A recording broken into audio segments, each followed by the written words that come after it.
नमस्कार, संध्या की रसोई में आपका स्वागत है। और आज हम बना रहे हैं अंजीर मावा बर्फ़ी। तो अंजीर मावा बर्फ़ी बनाने के लिए हमने अंजीर ले लिए हैं। ये 25 अंजीर हमारे पास है और इन्हें 3 घंटे के लिए हमने गुनगुने पानी में गला के रख दिया था। ये अच्छी तरीके से गल गए हैं और देखिए अंदर से भी कितने फ्रेश लग रहे हैं। तो हम इनको अभी ग्राइंड कर लेंगे। और यहाँ लिया है हमने मावा, ये 250 ग्राम मावा है हमारे पास। 150 ग्राम चीनी हमने ली है। चीनी आप अपने स्वाद के अनुसार रख सकते हैं। और कुछ हमने लिए हैं ड्राई फ्रूट, काजू, पिस्ता, बादाम और हरी इलायची। तो सबसे पहले हम मावे को सेक लेते हैं।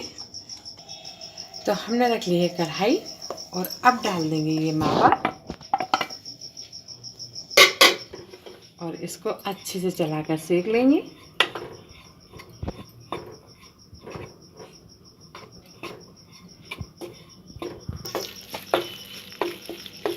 मावा अच्छे से मेल्ट हो गया है और लाइट ब्राउन होने तक हम इसको लगातार चलाकर सेक लेंगे।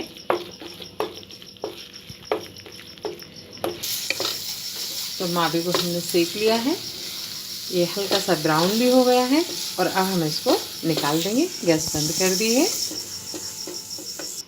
अंजीर को हमने मिक्सर जार में डाल दिया है और थोड़ा सा इसका पानी हम डाल देंगे। इसी की मदद से हम इसको पीस लेंगे। तो हमने अंजीर को ग्राइंड कर लिया है और अब यहाँ हम रख लेंगे कढ़ाई। सेम कढ़ाई हम यूज़ कर रहे हैं और इसमें डाल देंगे लगभग 1 चम्मच घी।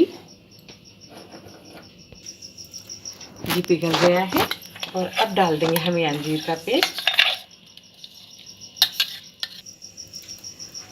अब हम धीमी आंच पर इसको अच्छे से सेक लेंगे, लगातार चलाते हुए।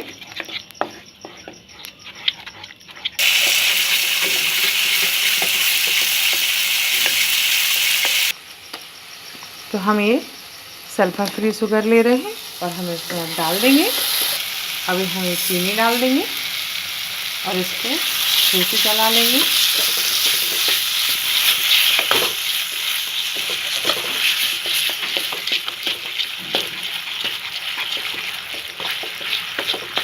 और इसी में हम चीनी मेल्ट हो गई है तो मावे में मिला देते हैं।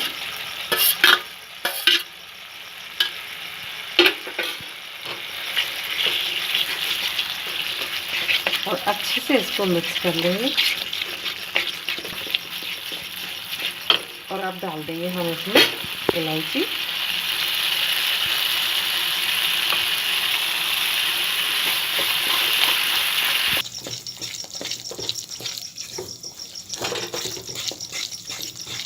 लगातार चलाते हुए हम इसको थोड़ा सा और गाढ़ा होने तक सेकेंगे।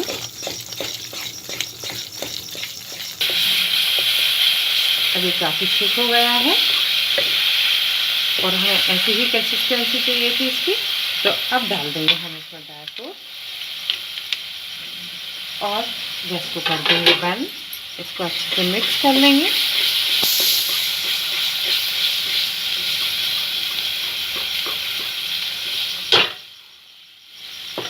और अब डाल देंगे इसको बटर पेपर पर।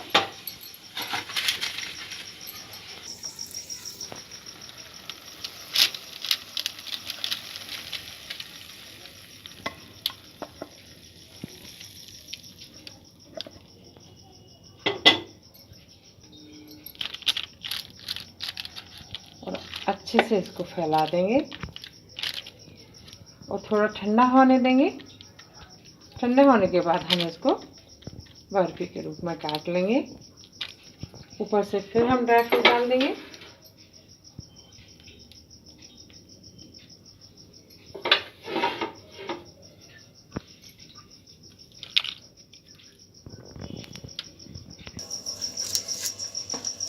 ये ठंडी हो गई है और अब हम इनके पीस निकाल लेंगे।